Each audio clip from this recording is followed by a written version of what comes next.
also have the view. So it's a pleasure to be here and give this talk. I'm somewhat in trouble to make it. I gave a course on this topic in Montreal a good month ago, and so I tried to make it shorter and shorter to this format, so I might have planned too much, but this shouldn't prevent you from posing questions. So most of you are probably not super familiar with graphings, but we in Budapest do a lot, say, works in Benjamini, Schramm, Lyons, or Perez touch this kind of, say, measurable graphs. And the point of these objects in this talk will be that they generalize certain matching problems different subsets of the audience are interested in, say, Poisson point processes for probabilists, or measurable circle squaring-like problems more for logicians. And so somehow it turns out that for the methods we do here, this will be a nice general language where it works, and applications from different fields can be approached. So first I start with an introduction of this story, and most of the time I will concentrate on amenable groups or corresponding hyperfinite graphings. I realized when preparing for the talk that I was too ambitious when giving the title, so imagine some very hyperfinite in the title too. And so let me just start with the historical introduction to have a cute story in the beginning, say starting with this Banach-Tarski paradox. So we say that two subsets of R's are equidecomposable using a subset of isometries. Yeah. So there, if there are finite partitions into the same number of pieces and the same number of isometries, that we can move the pieces just getting A from B. And the shocking result using this notion was almost 100 years ago, or in fact by Hausdorff a bit earlier, but modulo null sets, that if we have two bounded sets of momenti interior, then they are equidecomposable. For example, if we have two solid balls of radius 1 and one solid ball, then the disjoint union of the two balls can be equidecomposed from the single one. So this shows that the notion of volume or measure is quite challenged by this paradox.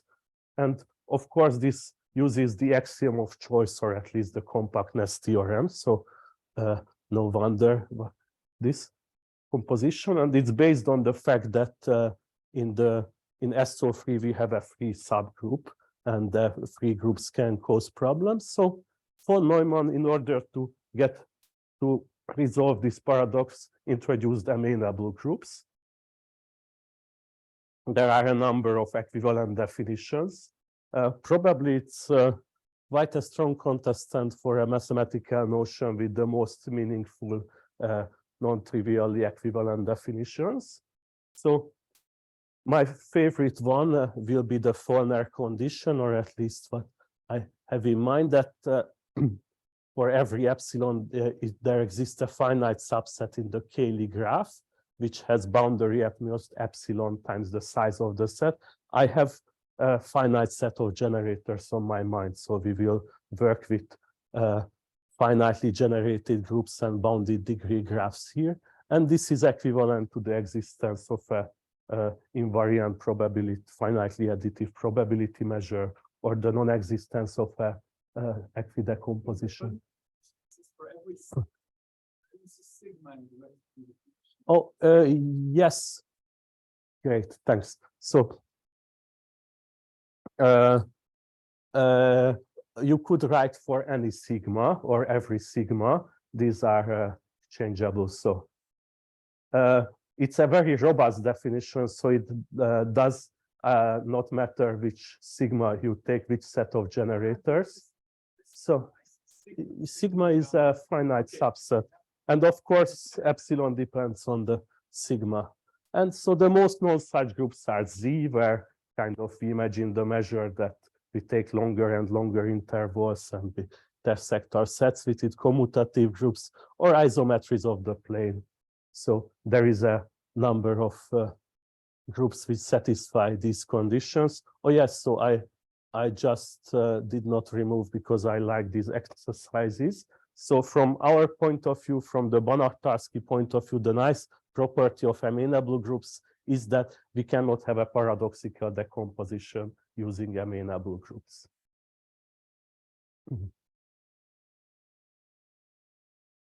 May I?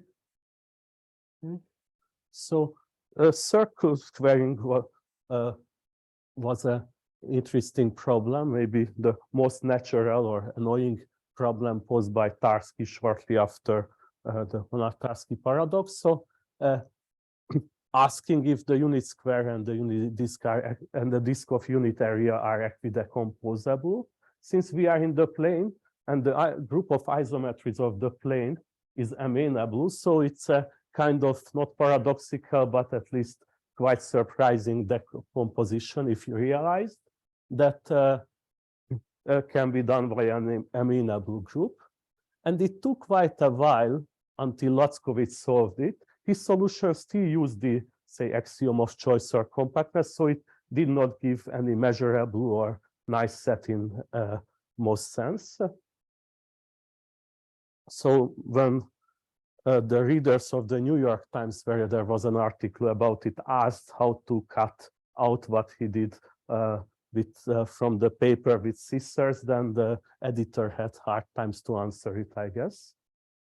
So, but the editor didn't need to wait for that long, but almost 30 years, when Grabowski, Mati, and Pikurko did it with measurable pieces, and Marx and Unger with Borel pieces, and recently Jordan measurable pieces, so pieces whose characteristic function is Riemann integrable are also available. Moreover, they are in the Boolean algebra generated by F sigma sets, so relatively nice ones.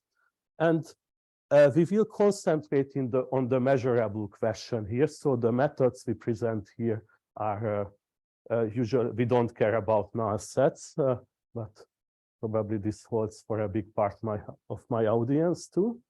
That almost surely is good enough. And the picture more or less shows how we imagine this process, that we just start to match some sets to move.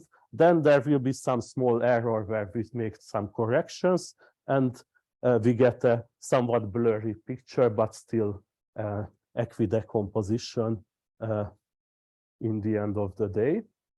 So this is, yeah, this is what the algorithm gives. Well, so this was just, oh, that, yes, finitely many pieces. Yes, and visualized as well as one can. And all these results rely on Lackovich's original paper, who did this equidecomposition using random translations. So in fact, he has put the square and the circle on the torus, and their random translations are easier to define. And so he just took two random translations and their linear combinations with maybe larger coefficients, but it's not a huge pool, or at least conceptually not a huge pool of translations he has used for this.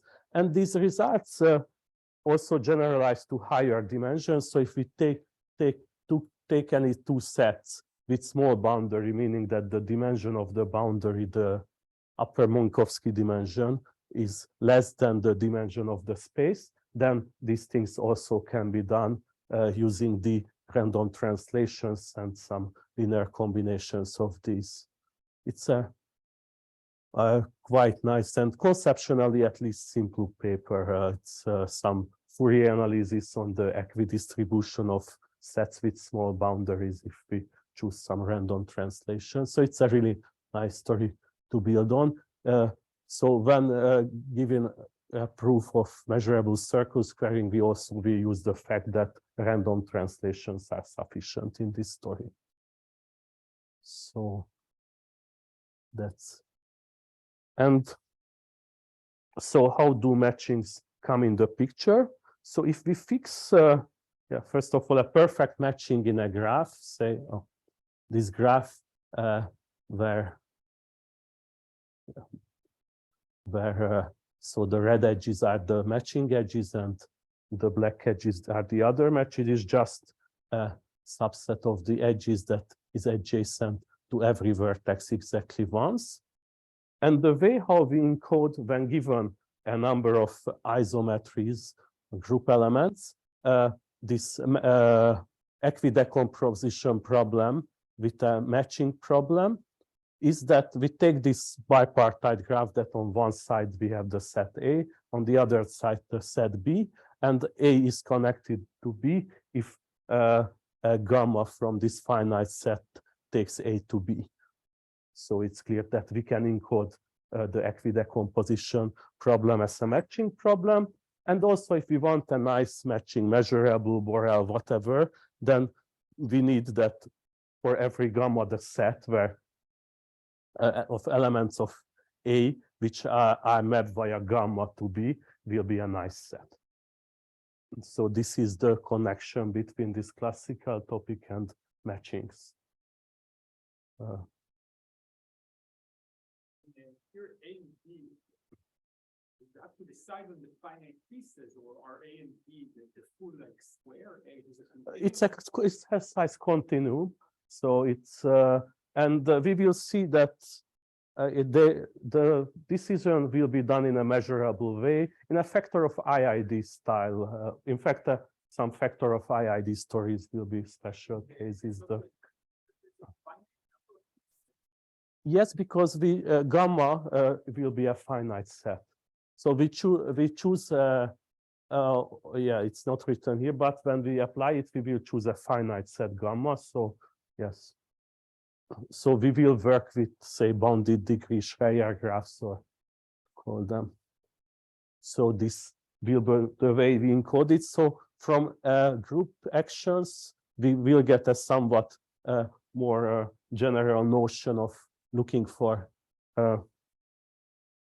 matchings in this measurable or measure preserving graphs called graphings, who are the maybe for past the main antagonist here. So one natural way is just to take a Borel graph, so over a standard Borel probability measure space, every nice probability measure space, the 0-1 interval, the counter set, whatever will make it, this won't make an important difference.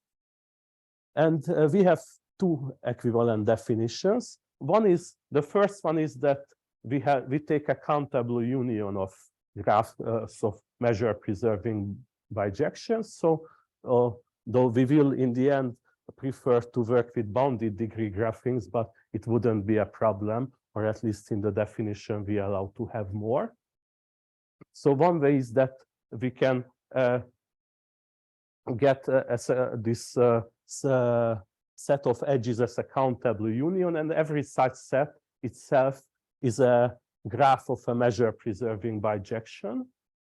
And the other equivalent definition is that if we take any two subsets, Borel graph is, so we have a nice space and it's just call it X, and in X where the H set is a subset, and if this is a Borel subset. So we start with a nice space like counter set, 0-1 interval, whatever. So we have topology, meaningful topology.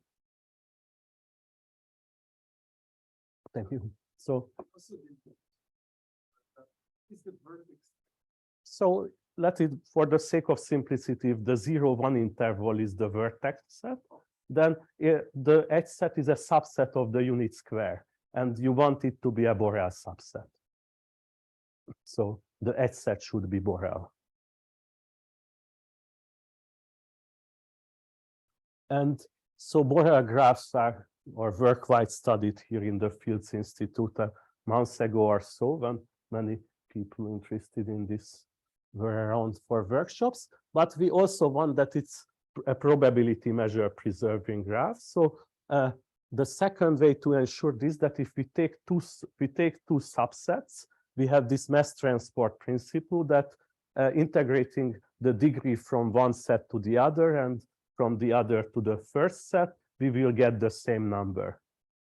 That's clearly a necessity if we want something probability measure preserving. And the equality written is the same thing on both sides. yes, oops.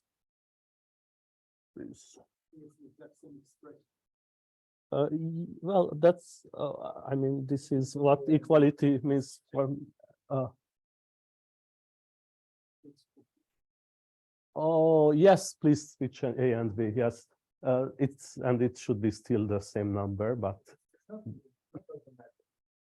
no, it's so you can have that, say, from the interval you map it to itself, but you have multiplication by 2. Then it won't be necessarily measure preserving.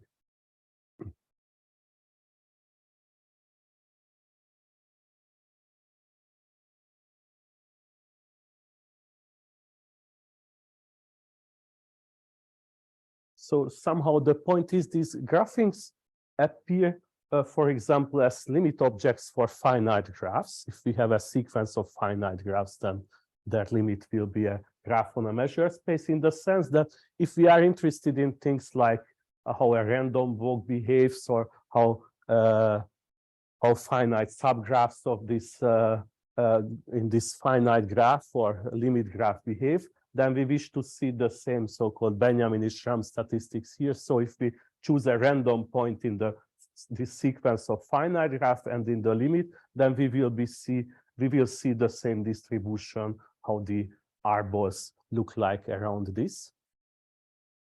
And once having a measure on the vertices, we just induce a measure on the set of edges. If we wish that, we just integrate the degree. So we can speak about two measures, though in practice, in this talk, we won't need the edge measure. I won't go into the proofs in such a detail. But the main point is that if we have this measure on the set of vertices, we want to have, say, such measure preserving edge set in them. I think the examples might make it more clear why it's possibly a good notion. The simplest or natural examples may come from measured group theory. These folks study groups, also usually finitely generated, or at least my closer friends study finitely generated ones, acting on a probability measure space, and from this action they try to understand the nature of the group from this so-called Schreier graphing. And the most natural, or at least quite natural or categorically natural example of such an action is this so-called shift or Bernoulli shift, where we take an arbitrary group, the 0-1 interval, and all mappings from the group to the 0-1 interval. And so this is, of course, a probability measure space with the product measure. And so we have the measure on the set of vertices. And if we take any element of the group and we want to act on a function f from or f in 0-1 to the gamma, then we can do it with this rule. Visually speaking, we just have a function on which maps from the group or the, say, Cayley graph of the group to the 0-1 interval, and we have a root which is at the unit element of the group. And if we take this other function sigma f, then we basically take the same function, but we move the root. Why this is a nice example, and my interesting those two probabilists and those and measure group theorists, is that the fact that this Bernoulli shift exactly encodes the factor of IID subsets of gamma. So whatever we can realize with a kind of local algorithm in a measurable way, we get as a measurable subset of this Bernoulli shift.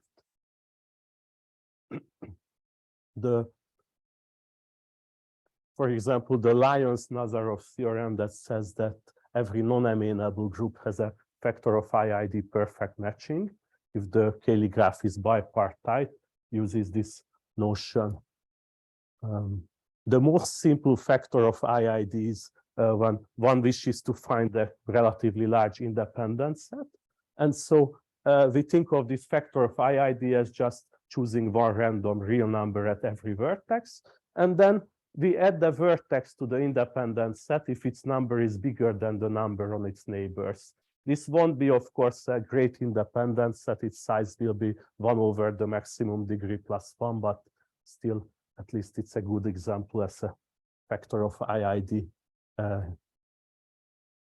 So this is how this special graphing encodes factor of IIDs, and it's a very popular graphing also in the measured group theory community, because somehow everything what can be encoded on this can be encoded on any free action of a group in a measure preserving free action. So I usually think of the factor of IID as a function from probability space to the subset which commutes with the shift. Yes. So what are you missing? Let's go through. So we have this 0, 1 to the gamma. This is the probability space.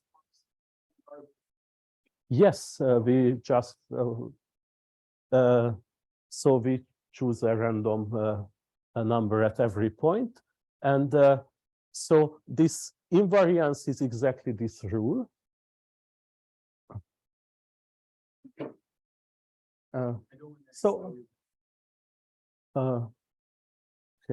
but maybe someone else wishes to slow me down too. I think it's a quite interesting and important point to connect these things. Let's maybe have a look at this exercise, because besides slowing down, this also points to the future. So we have Z, just the simple line with the usual generators plus minus 1. And then we wish to see if it has a factor of IID perfect matching or not. PM is for perfect matching. Yeah. And so what does factor of IID perfect matching mean? So we have this random number 0, 1, and at a vertex, we want to decide if it's matched to the left or to the right neighbor. And for this, if we want to make an educated guess, we only need to look at the number of numbers in its, say, 100 neighborhood. And then we can decide with probability 99% if it's matched to the left or right. But if we take a vertex far away at the distance at least 200, then we can say the same thing here, that just based on this neighborhood, we can make the decision. On the other hand, one decision it correlates fully with the other, depending on if the distance is odd or even. We have just alternating the matched vertices to the left, right, left, right. So that's why we cannot have a factor of IID perfect matching of Z. And one useful theorem that holds for graphings and is basically our source of randomness in this context, that every graphing has a Borel coloring with maximum degree plus 1. This also means that if we want to have a coloring that vertices of distance less than 100 get different colors, then we switch to the graphing where two vertices are adjacent if their distance is less than 100. So we can do this with d to the 99 plus 1 or how many colors. So this means that if we want to run some simple randomized algorithm on a graphing, then first we use this Brooks theorem. So points close enough will get different colors. And then for every single point based on its neighborhood and the colors what we see there, we can decide what the algorithm will do for us. So it's not as such a rich source of randomness as if we had, say, positive entropy, but it's still enough for many expected value argument.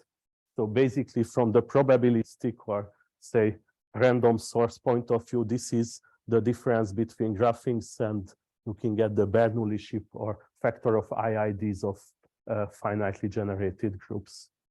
So this, we will only use this slightly limited source of randomness.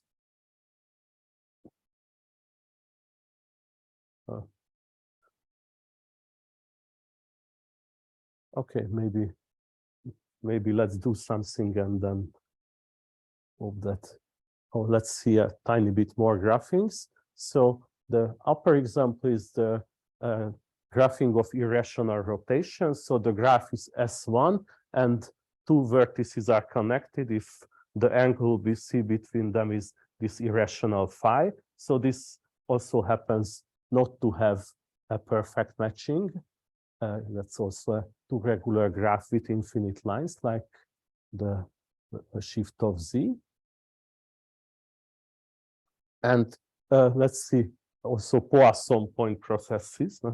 People are interested in, and it's also one of our interesting applications. We fudge a tiny bit poor Poisson point processes that we assume that in these point sets all have a root, or equivalently they contain 0. And once we have this root, then just adjacency will be via moving the root. For example, we can come up with the graphing where two such configurations are connected if we need to move the root by at most 100. And we also want the two configurations to be the same planar sets up to isometry.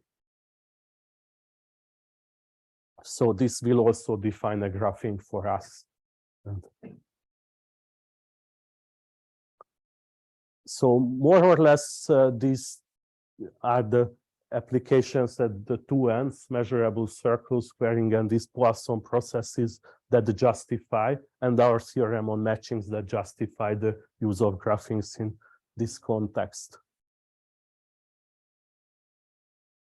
And yeah, it's a couple of more notions are on the way, because we started with amenable groups, and somehow it's important for us that we stay in this amenable universe. And the graphing version of these amenable groups will be hyperfinite graphings, which have the property, I'm a tiny bit precise, adding in parentheses measurably or not measurably. So those who don't care about null sets or probability 0 events can ignore what's in the parentheses here. So for graphings, the notion of hyperfiniteness is an elder and interesting notion in measured group theory, or the related study of measured equivalence relations. And so it's a quite natural notion that they say that an equivalence relation is hyperfinite if it's an increasing union of finite equivalence classes. Like we can imagine that we have Z, and we just exhaust it with bigger and bigger equivalence classes. An equivalent definition of this is that we can cover the space by say measurable or Borel collection of finite sets, which have all small boundary, or at least the total boundary is small. It's at least at most epsilon, and they cover everything. So kind of this means that our space is very far from being something like an expander, or a hyperbolic space. And indeed, every amenable group action happens to be measurably hyperfinite, while acyclic graphings are usually not, unless their average degree is less than or equal to 2. Simply, if we have such a ring and we cover it with finite sets, then in every finite tree we have less edges by 1 than vertices, so many edges cannot be covered. So this is somehow the behavior of these hyperfinite graphings is very orthogonal to the behavior of trees in this context. And so the great advantage of working with hyperfinite graphings is that instead of perfect matchings, we study slight fractional perfect matchings. So instead of choosing a subset of the edges, we put numbers between 0 and 1 on every edge, that the sum is 1 at every vertex. For example, if we have a cycle and we put half on every edge, that's a fractional perfect matching. That in case of the cycle has even lengths, we can also find a matching. And if it's odd, then we are in trouble, but we only will work with bipartite graphings.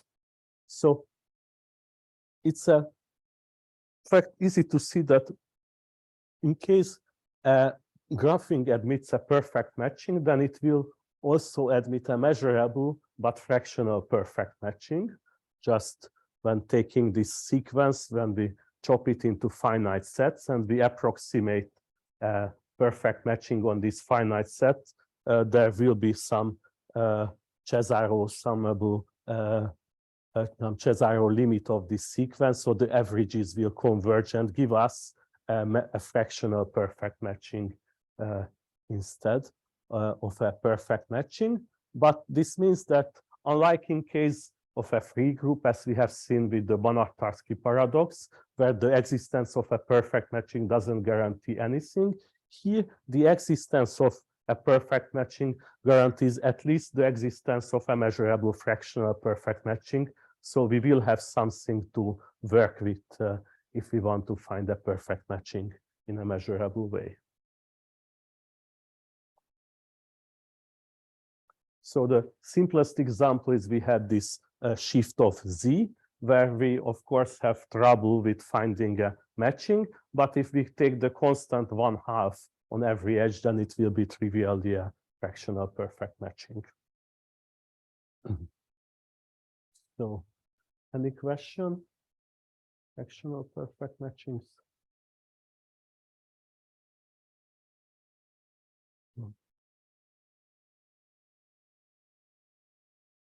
Good news are that in this case the trip is finished and finally we can state our main theorems.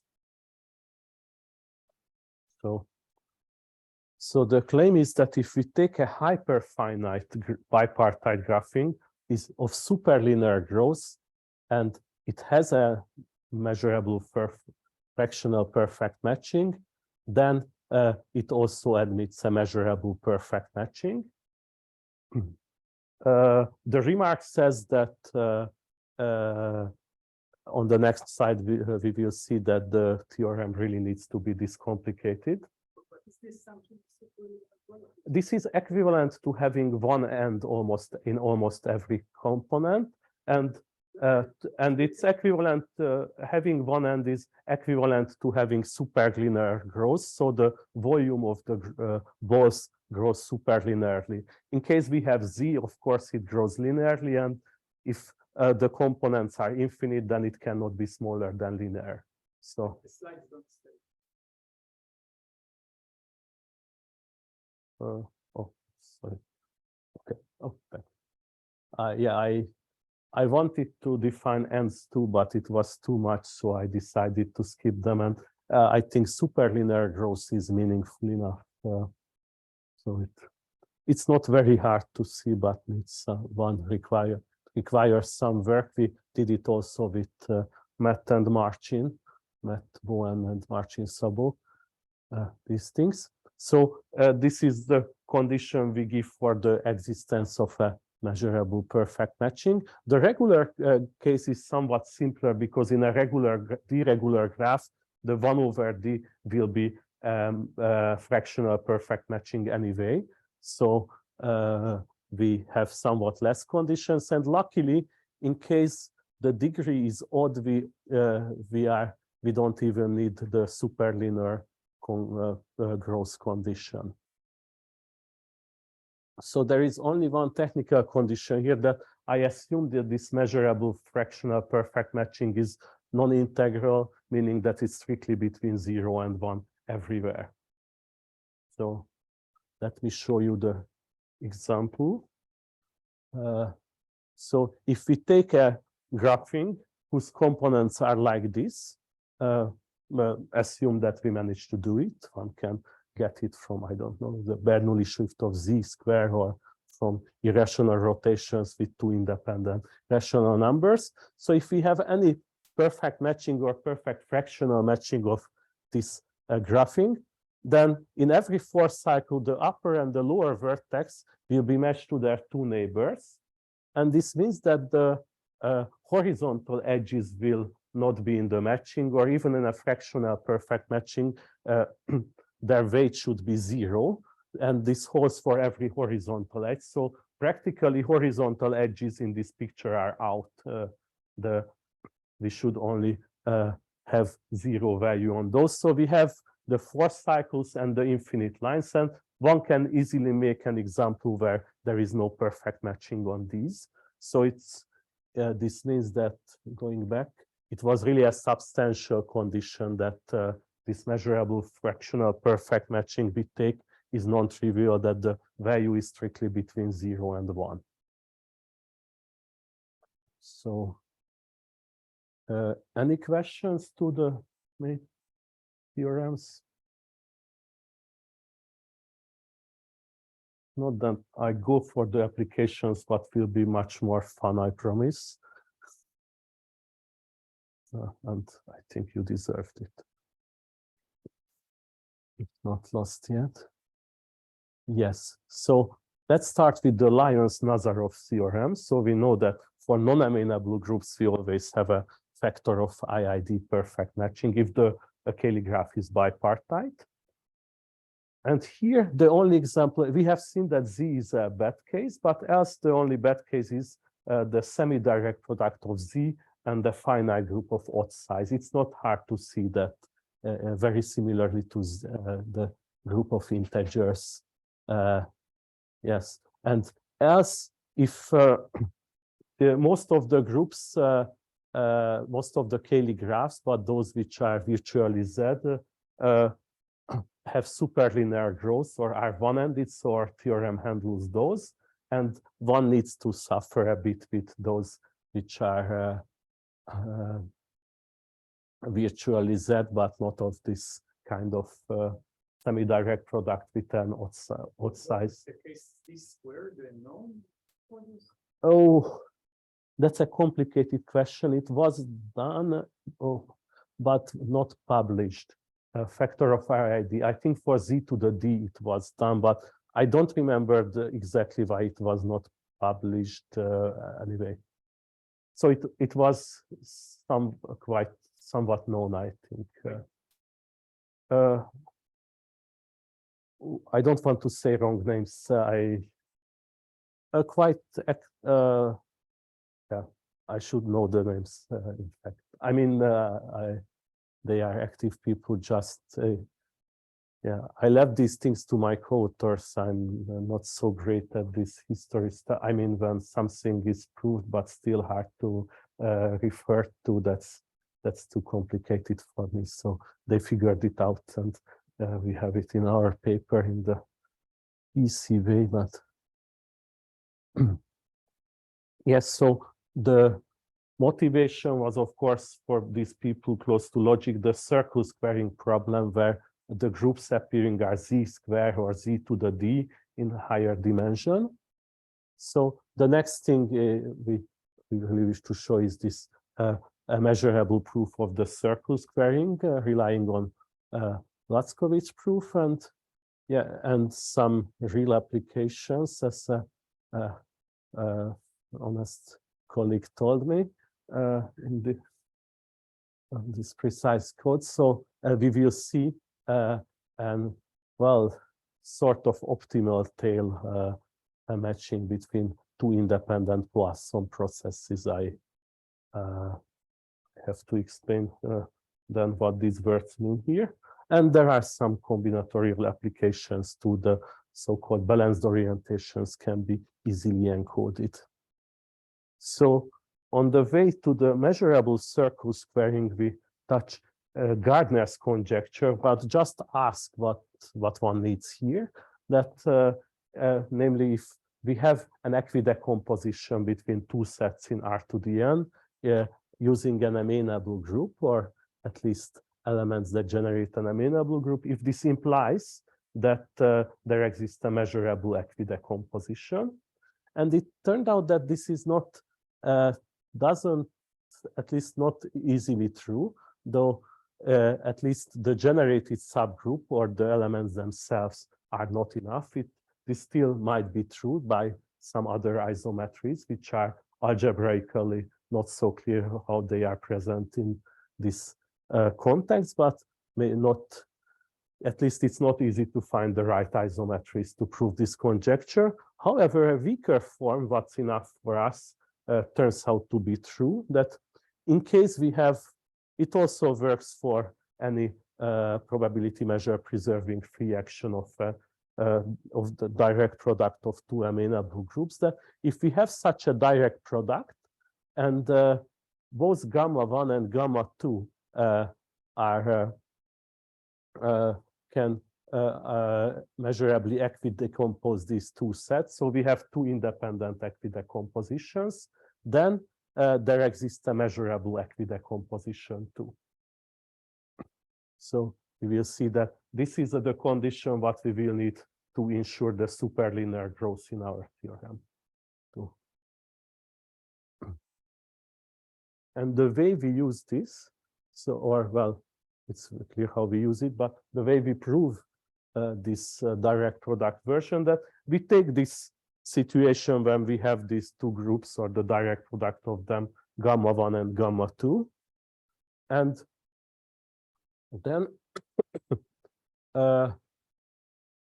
the main case is that, so we have this direct product, and in one coordinate we have the elements of gamma 1, the other we have the elements of gamma 2 acting. We denote the two graphs by G1 and G2, and we since we have equidecomposition on both of these graphs, this means that we have a measurable fractional perfect matching in both this the first set of coordinates and the second set of coordinates. These are tau 1 and tau 2. And then we study the components of this graph, which just should draw a picture somewhere. Sorry for those following online, but without. Oh, okay, I cannot. So we have the G1 components in red, and we have the white ones too.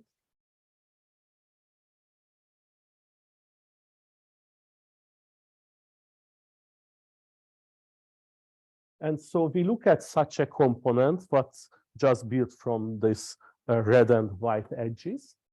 And in case we have, for example, infinitely many G1 components in this gamma component, then it will have superlinear growth, because if we take a large ball, it will intersect at least 100 of these infinitely many components. So the R+1 ball will have radius bigger by at least 100, because in every single infinite component we will meet an extra vertex. So having infinitely many G1 components in this graph will save us with the superlinear growth. And the same holds if we have infinitely many G2 components. Of course, if we have only finite G1 components, then inside these finite components, we can find the matching finite graphs we can deal with. And the same holds for G2. So the only problematic case is when we have finite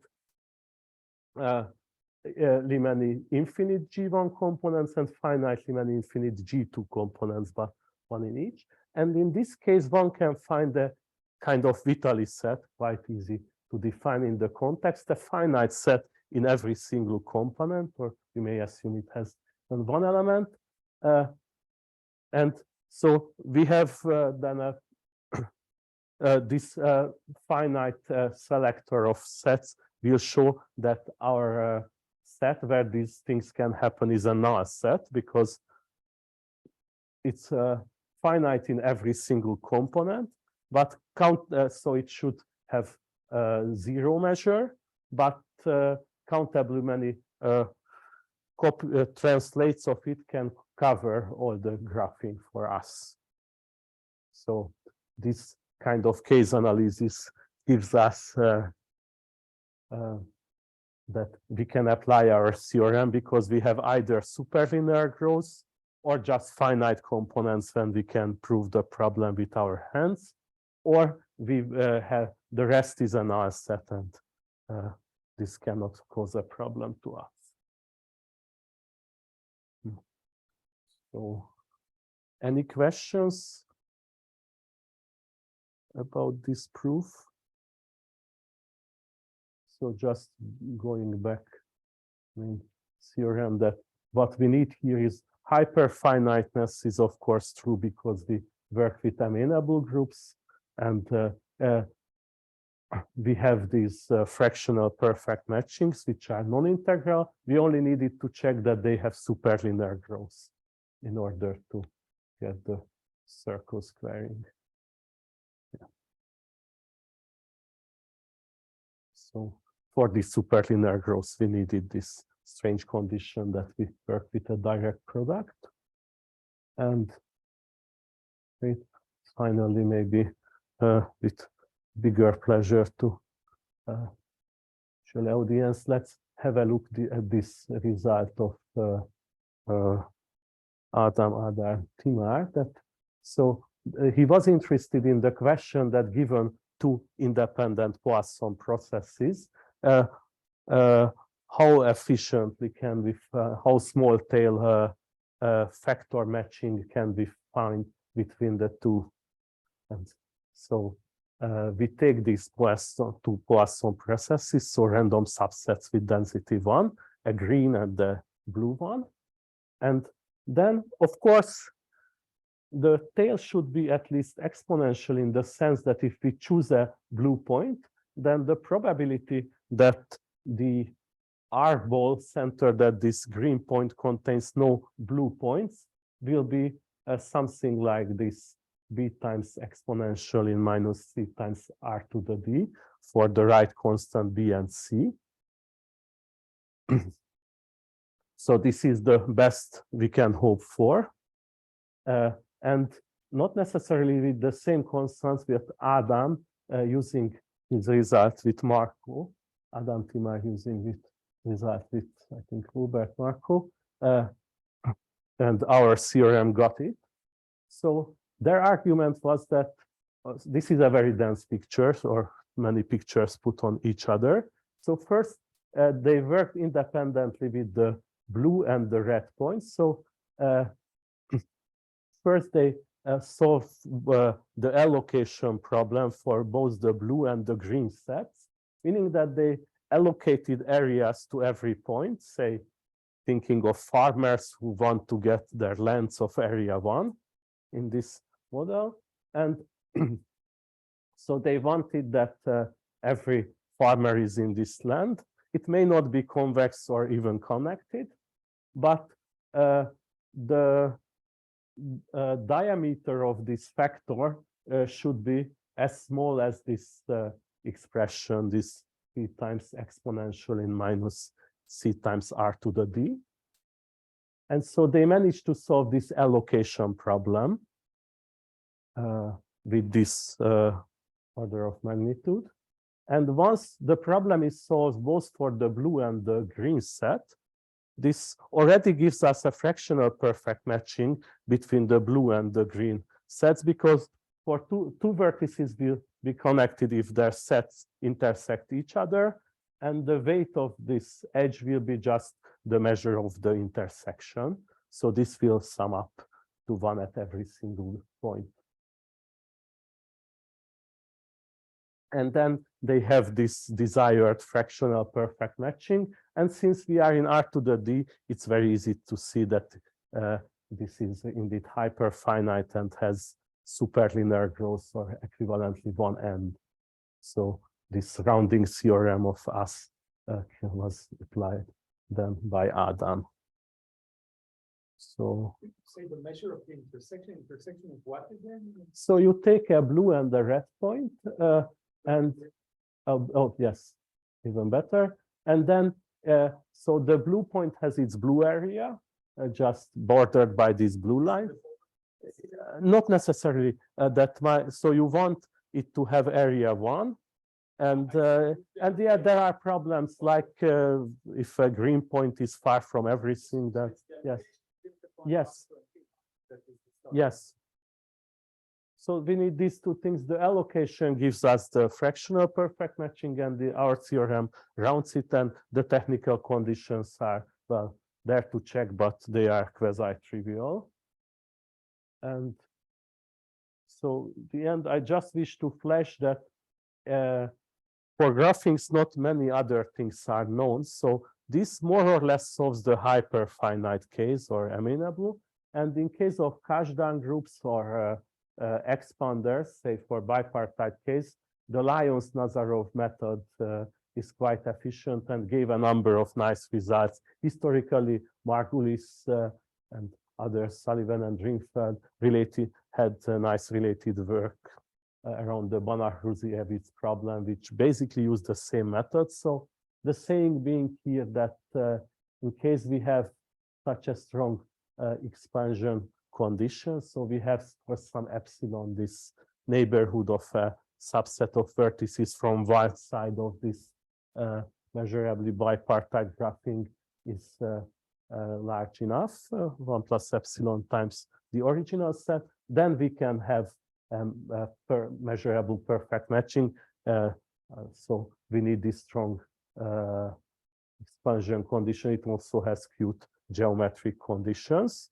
And basically, these are the two known cases. So the hyperfinite case and the case of expanders is known. But apart from this, only a few counterexamples are known, like Lackovich or using more or less these irrational rotations in a bit nicer way.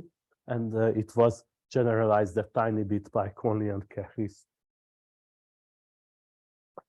to every even degree. And I wish to mention a cute recent result of mine, what was a quite long-standing open problem. Well, many people asked it, but Alekos and Andrew Marks were the most famous ones. Sorry.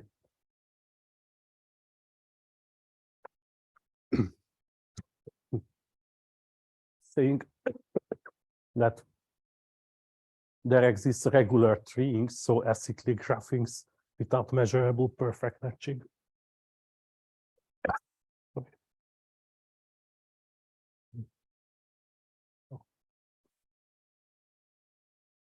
So thank you.